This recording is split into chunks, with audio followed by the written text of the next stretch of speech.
हमारे पास पहला क्वेश्चन है for oxygen at 27 degree Celsius calculate ये ठीक है। तो देखो ऑक्सीजन कैसा है, ऑक्सीजन आपका डायटोमिक मॉलिक्यूल है। तो डायटोमिक मॉलिक्यूल्स के लिए डिग्री ऑफ फ्रीडम का वैल्यू क्या होता है, 5 होता है, जिसमें से 3 क्या होते हैं ट्रांसलेशनल मोशन की वजह से आते हैं और 2 क्या होते हैं रोटेशनल मोशन की वजह से आते हैं। डिग्री ऑफ फ्रीडम का मतलब number of independent terms, number of independent variable जो क्या करते हैं किसी एक बॉडी के मोशन के बारे में इंफॉर्मेशन देते हैं। ठीक है, तो ट्रांसलेशनल पूछा है तो वहां पे एफ का वैल्यू क्या रखोगे, 3 रखोगे। ठीक है, तो देखो काइनेटिक एनर्जी किसके बराबर होता है, जनरल फॉर्मूला हमने बनाया था एफ बाई टू के टी। के क्या है बोल्ट्जमैन कांस्टेंट, टी क्या है एब्सोल्यूट टेम्परेचर। ठीक है, एब्सोल्यूट टेम्परेचर का मतलब जो भी टेम्परेचर दिया हो उसको केल्विन में रखना है। तो देखो एफ का वैल्यू क्या रखना है, 3 रखना है, तो 3/2। के का वैल्यू कितना है, के का वैल्यू हमारे पास होता है 1.38 इंटू 10 के पावर -23 जूल पर केल्विन होता है। ठीक है, इतना वैल्यू आपका के, ये वैल्यू आपको के की जगह पे रखना है 1.38 इंटू 10 के पावर -23।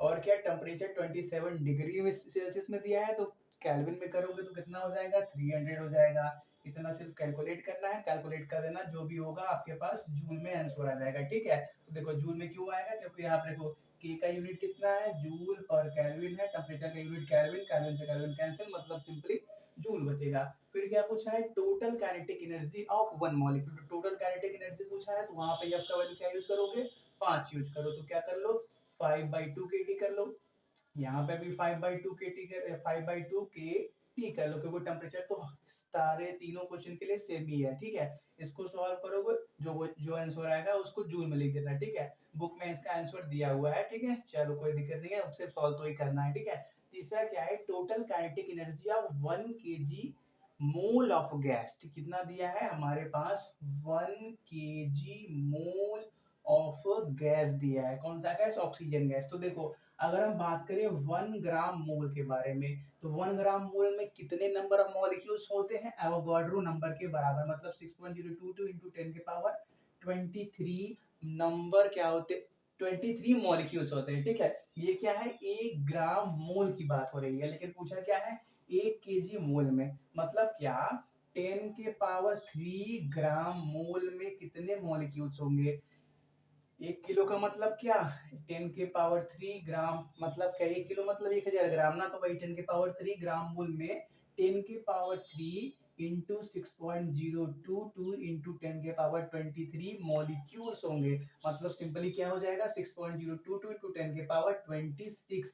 ठीक है, इतने मॉलिक्यूल्स का हमको क्या करना है, टोटल काइनेटिक एनर्जी निकालना है। तो देखो हमने काइनेटिक एनर्जी का एक फॉर्मूला क्या बनाया था, F/2 kT into N. N क्या था, नंबर ऑफ मॉलिक्यूल्स। ठीक है, एन अगर 1 ग्राम मोल की बात होती तो वो किसके बराबर हो जाता, एवोगाड्रो नंबर के बराबर हो जाता, लेकिन 1 kg मोल की बात हो रही है तो एन क्या हो जाएगा, नंबर ऑफ मॉलिक्यूल्स के बराबर। ठीक है, तो देखो क्या बात करते हैं, एफ का वैल्यू कितना है, टोटल काइनेटिक एनर्जी पूछा है तो एफ का वैल्यू 5 आएगा, नीचे कट जा रहा है ना। चलो यहाँ पे देख लो काइनेटिक एनर्जी एफ का वैल्यू 5/2, के का वैल्यू क्या रखना है, यहीं पे रखना है। ठीक है, 1.38 इंटू 10 के पावर -23, टेम्परेचर 300 केल्विन, और क्या फिर उसके बाद रखना है एन का वैल्यू। एन का वैल्यू कितना है हमारे पास, एन का वैल्यू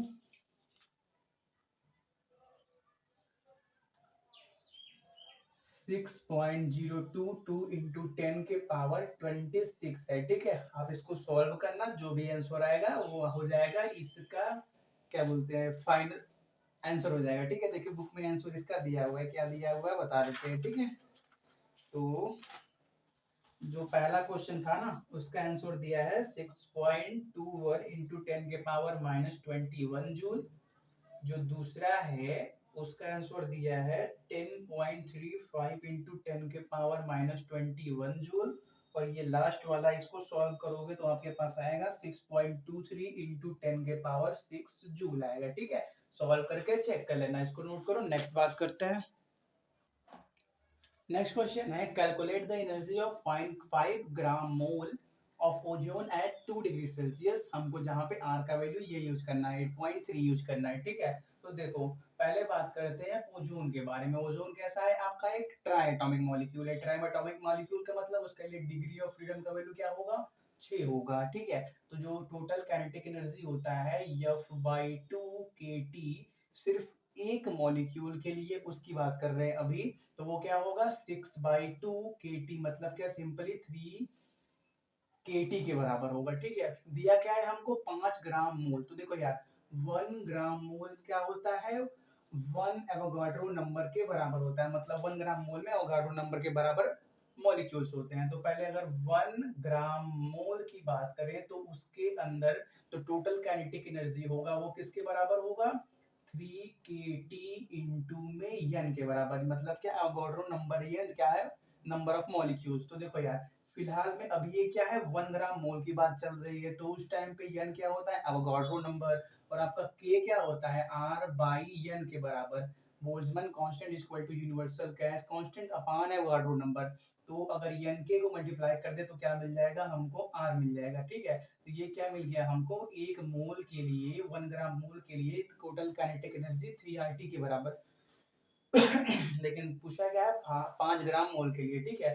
तो फॉर 5 ग्राम मोल क्या करना? Kinetic energy is equal to 3RT एक के लिए था, एक के लिए था, इसमें क्या कर देना? 5 से मल्टीप्लाई कर देना तो 5 मोल के लिए मिल जाएगा, ठीक है। तो 3 है, R का वैल्यू कितना यूज करना है? 8.3। और क्या? टेम्परेचर 2 डिग्री सेल्सियस दिया है, तो उसको एब्सोल्यूट टेम्परेचर में चेंज करोगे, मतलब केल्विन में करोगे तो कितना होगा? 273 प्लस 2 मतलब क्या? 275 इंटू में 5।